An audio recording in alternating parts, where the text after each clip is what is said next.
See, originally, Africans did not define themselves by continent, but more by regions. Africa as a continent began to be defined by foreigners. In North Africa, the Romans had a province called Afrique. The word became Africa. The history, both known and hidden, of the land where time began has been a primary focus of Dr. Clark's scholarship throughout his long career. The concept of social order, the concept of an organized society came out of Nile Valley civilization before there was any other society that has been known to man functioning any other place in the world. The significance of Nile Valley civilization is that it was that civilization that set a standard of performance untouched by the other civilizations of the world. And people are reluctant to give an African credit for a creation that happened in Africa. They also forget that the Nile Valley stretches 4,000 miles into the physical body of Africa, and that it was the world's first cultural highway. For centuries, Eurocentric scholars had rejected the idea that the mighty Egyptian empire was in fact created and maintained by black Africans. The concept that Western civilization was the product of non-white intelligence, imagination, technology, and spirituality was unacceptable, both psychologically and politically. A brilliant Senegalese scholar and scientist would shake, and many say topple, the very foundation of that conventional wisdom. His name was Cheikh Anta Diop. His research was brought to the attention of the English-speaking world through the efforts of his longtime colleague and friend. I was wondering why his books had never been published in the United States. He said there was no publisher's interest in his books, and so it took me 7 years to interest the publisher in the books of Cheikh Anta Diop. Diop's disciples refer to him as the Pharaoh of the Upper Nile. You must be strong enough and serene enough de voir les faits historiques to see the historical facts et de les interpréter and correctement. to interpret them. Nous pouvons tous être passionnés, We can all be impassioned, mais ce n'est pas de cette manière que nous résoudrons les problèmes complexes de l'humanité. but that is not how we will resolve the very complex Donc cette problems of domination humanity. dont nous souffrons, dont j'ai souffert moi-même, The domination that we suffer from, that I have suffered from myself, notre propre domination des autres races l'a précédé. our domination of other races preceded it. Donc l'Afrique a exercé un impérialisme continu pendant 4000 ans. But for 4,000 years, Black Africa had an imperialism. Toute l'Afrique occidentale était conquise et était justement sous la domination noire. All of Western Asia was under the domination of blacks.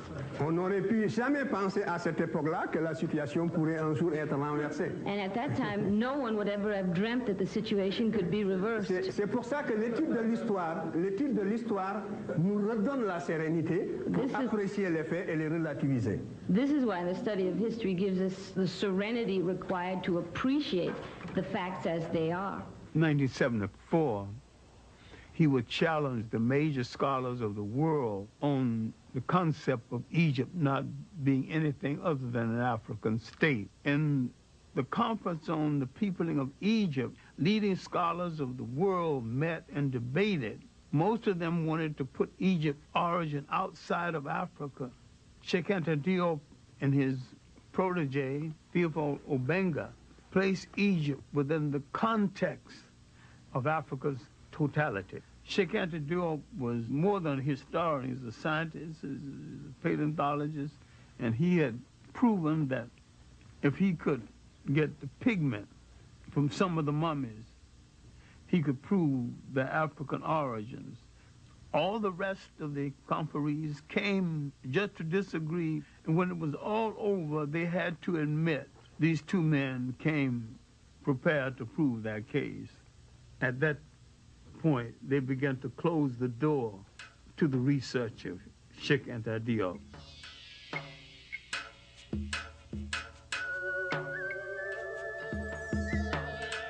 From the first dynasty to the invasion of Nile Valley, that was the first golden age.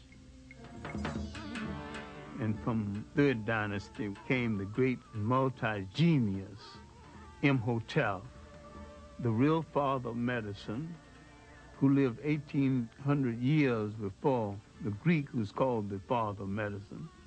And when we read the biography of the Greek, he says, I am a child of Imhotep. And from the 18th dynasty came the world's great social reformer and maybe one of the world's first deities, Akhenaten. He thought so much of life, he would not crush a flower. He outlawed warfare. Spirituality was a part of the total life of the people. Before the coming of the Europeans, the African was very religious. The step pyramid was originally built with a temple at the top where you could go up and pray. This relates not just to the glorification of a pharaoh, but the spiritual outpouring of a people. This is what made the civilization of the Nile so great. At the same time that Egypt was in its 24th dynasty, Europe was just emerging from its pre-literate past. The first show of European intelligence was a book called the Odyssey and the Iliad. That's about 850 BC. Where is Egypt, 850 BC? Egypt is old and tired and has gone through 24 dynasties. It is on the eve of its last great dynasty that will come from the pharaohs in the south. And the Europeans have just written a book of folklore. Just south of Egypt lies another highly evolved black society, the Nubians. Their civilization thrived for some 3,000 years.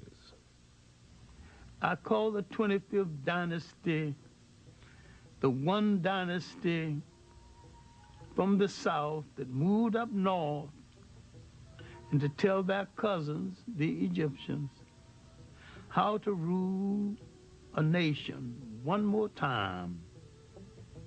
In the great show of history, this was Africa's last walk in the sun.